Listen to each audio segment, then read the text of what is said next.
Hey yogis, Steph here, YogiOnline.co.uk. So I'm a Kundalini Yoga teacher, and one thing I've been noticing in my classes recently is a lot of people with back issues, which I can completely relate with.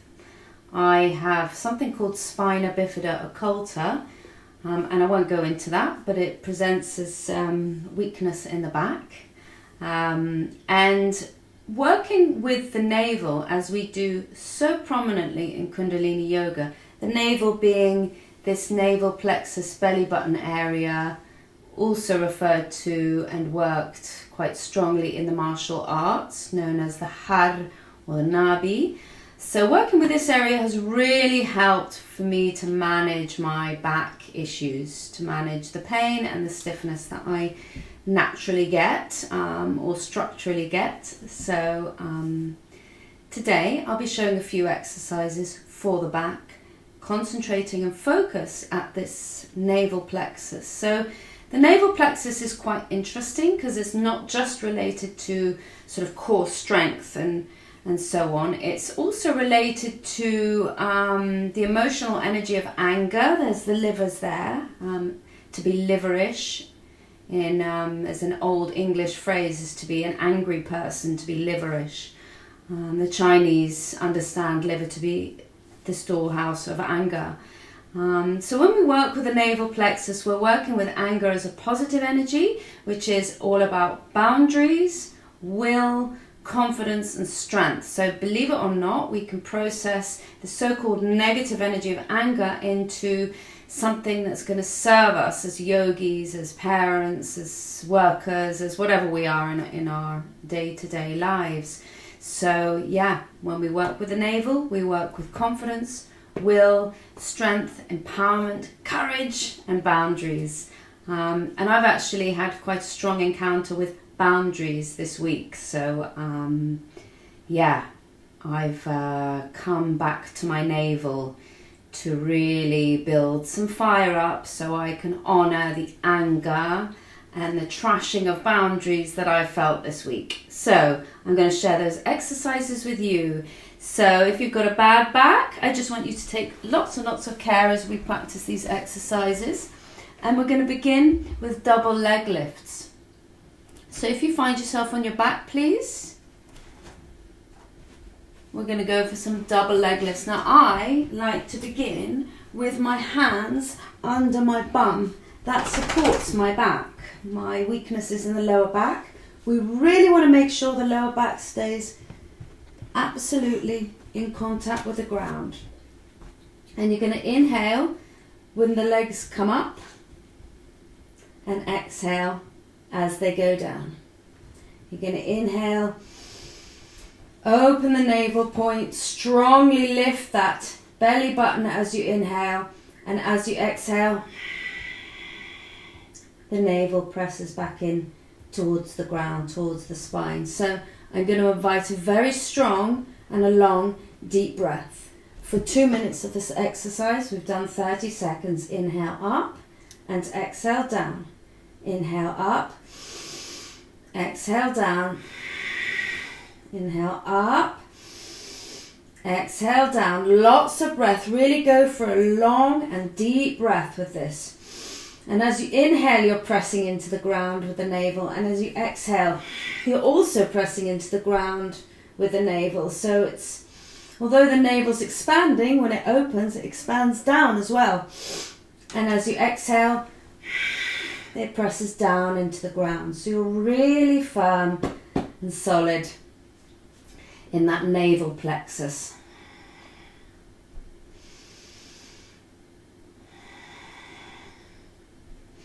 The condition that I have, spina bifida, is connected with the nerves, and that's also really helped with some of my autonomic functions like digestion. I used to have a very, very slow digestion. Just naturally, it was just like that. Now, from having practiced using a lot of these navel-based exercises that we do in Kundalini, those symptoms are greatly reduced. Last few. Inhale up, Exhale down. Hope you're breathing really deep with each cycle. Inhale up, exhale down, and when you next come to your inhale, inviting a big long inhale up, and then press down with your navel point into the mat as you hold the breath. And exhale, let it go.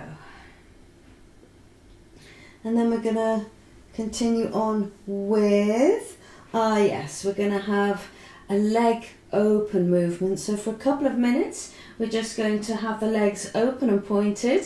Again, hands underneath the butt to make sure the whole back is in contact with the ground. You're going to big long inhale as you close the feet together, toes pointed as ever. Inhale open, and exhale closed. Inhale open, exhale closed. So again, inviting you to really deepen your breath. Big long inhale as you open the legs. Strong exhale and complete as you close the legs. As you open, the navel plexus expands. As you close, it presses in towards the ground. As you open, big long breath in, the navel point expands. Really feel it making contact with the ground, and as you exhale it contracts, again making contact with the ground. Let's go for that strong breath. Close the eyes.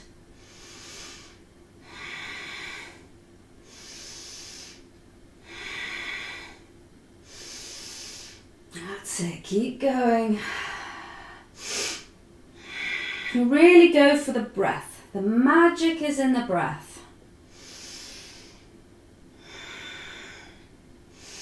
30 more seconds, guys. So, not long. Let's see if we can really go for a strong and deep breath.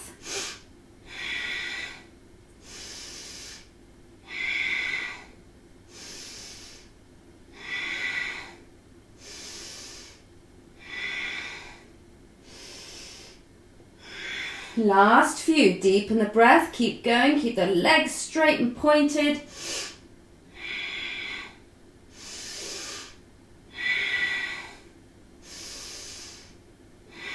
And when you next come to your inhale, take your inhale, hold the breath.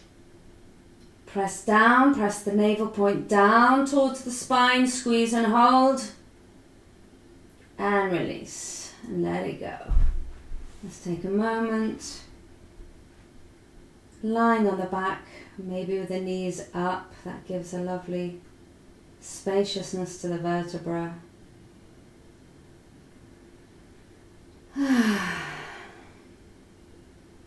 Feels good. Can feel my heart. Keep relaxing.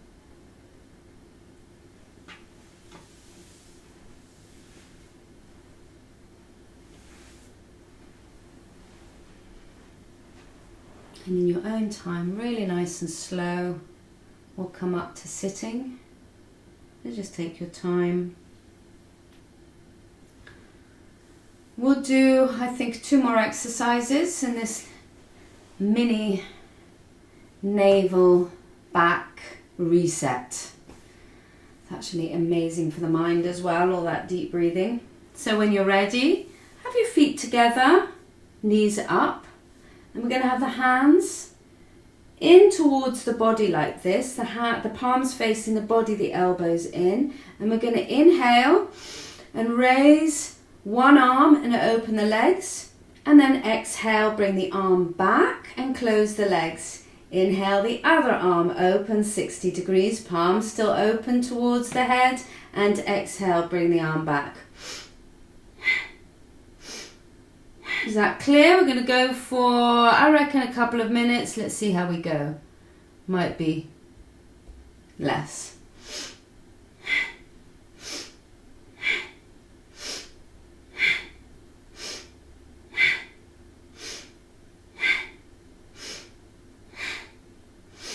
So you inhale, you open, you drop the knees, you exhale, you bring the arms and the knees back. You can also have the ankles crossed. It's up to you. I think it's more balanced. Inhale, exhale, inhale, exhale. To have the feet together. So, powerful, powerful, powerful. Really feeling it in the groin, the lower back, the quads are working. And lots of breath. Let's go for 1 more minute.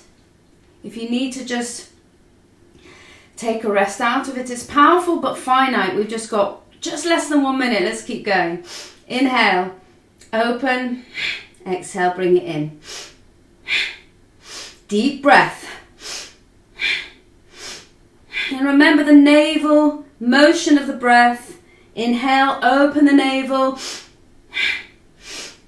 Exhale, contract the navel.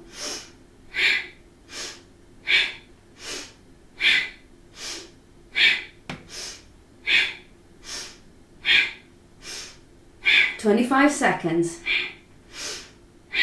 It's hard, keep going. The mind kicks in before the body actually needs to. It tells you, stop, you can't stand it, but you can. Don't go over the edge, but reach your edge. And then when you next come to an inhale, just inviting you to open both arms.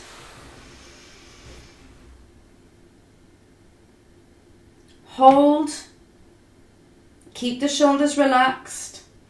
Pull in the navel point on your hold. Squeeze in your root lock if you know it. That's a squeeze in the perineum, sexual organs, anus, in and up. Nice squeeze in those 3 lower centers as you keep holding the breath. And release. Let it go. Whew. Powerful stuff. So what I love about Kundalini Yoga is that you get cumulative effects, you build strength, it's quite aerobic. But you also have the long-term effects. I mean the short-term effects of just feeling great as soon as you do it with that powerful oxygenation with the breath.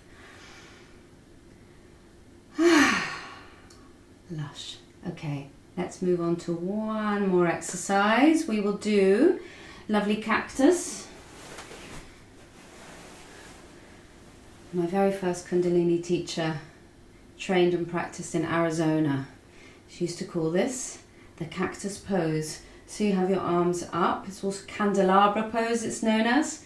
Let's go for the Arizonian Cactus. So let's have the elbows up, the arms are at 90 degrees, and we're just going to inhale. Oh, and the fingers are in the Seal of Wisdom, Gyan Mudra, thumb and forefingers touching, other 3 fingers straight. And we're going to inhale, and really keeping that form, we're going to inhale to the left, and then still keeping the form, exhale to the right. And I'm going to invite again quite a strong and a powerful breath. So when you're ready, we'll do this for probably a couple of minutes.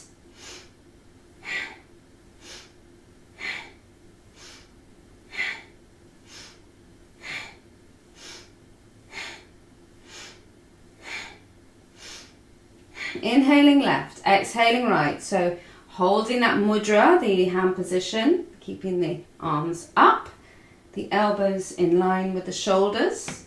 Nice 90-degree angle there, not dropping, not flopping. And inhaling left, exhaling right. As we inhale, we open that navel point. And as we exhale, we're bringing it all in. So really keep that breath conscious and strong. I know there's a lot to think about in Kundalini, but as you keep practicing, more and more of it becomes very natural. Curiously, the body wants to move into habitual motion, so you'll want to just have a natural, easy breath as you do this. Keep going, inhaling left, exhaling right. But you just got to keep conscious. No, I'm going to go for the long, deep and strong breath, because you wouldn't naturally do that. The body wants to do things by rote, by habit. Hence kicking in before you're actually tiring and fatiguing, the mind will kick in. It's just the way the body operates. cuts corners.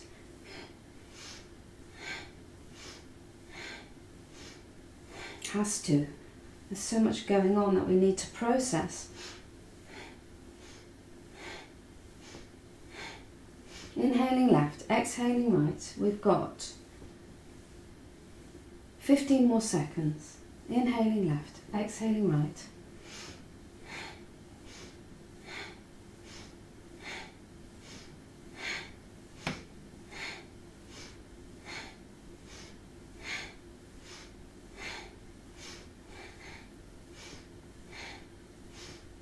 And when you come to your next inhale, inhale to the center. Take your big long breath in.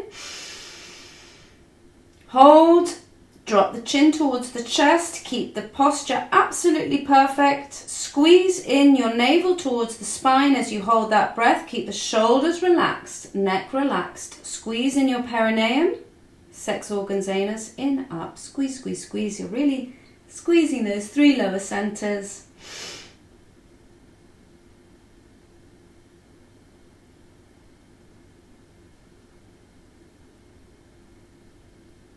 And exhale, let it go.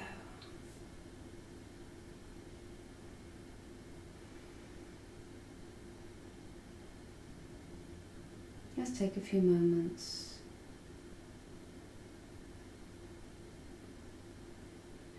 I just want to remind you that if you do practice these exercises and it's tricky to be on the floor, you're invited to adapt these exercises to a bench or a chair, a seat, preferably armless, so that you've got that range of motion.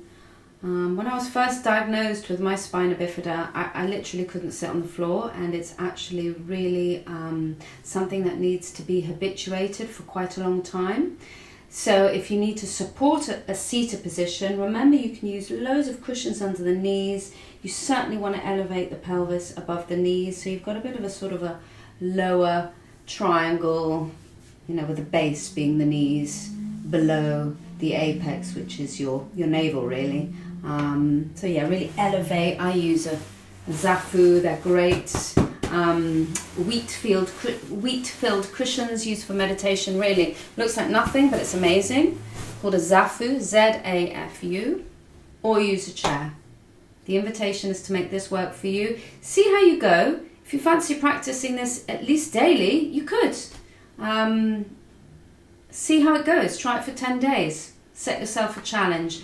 Daily practice will really bring you the tangible results. Even after a week, you'll feel different. So let me know how you feel. Let me know how this goes down for you.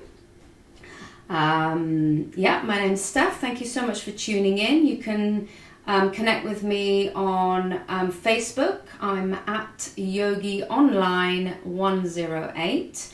Same on Instagram at YogiOnline 108. My website is YogiOnline.co.uk. And if you do use YouTube, please subscribe. It just helps to build up the audience and it refuels my mojo. It really does, because I see, somebody else is tuning in. It's worth doing this. So really great to see you. Happy practicing. Comment, like, share, do all that blah, blah, blah. Let me know how you got on. Great to connect. See you next time.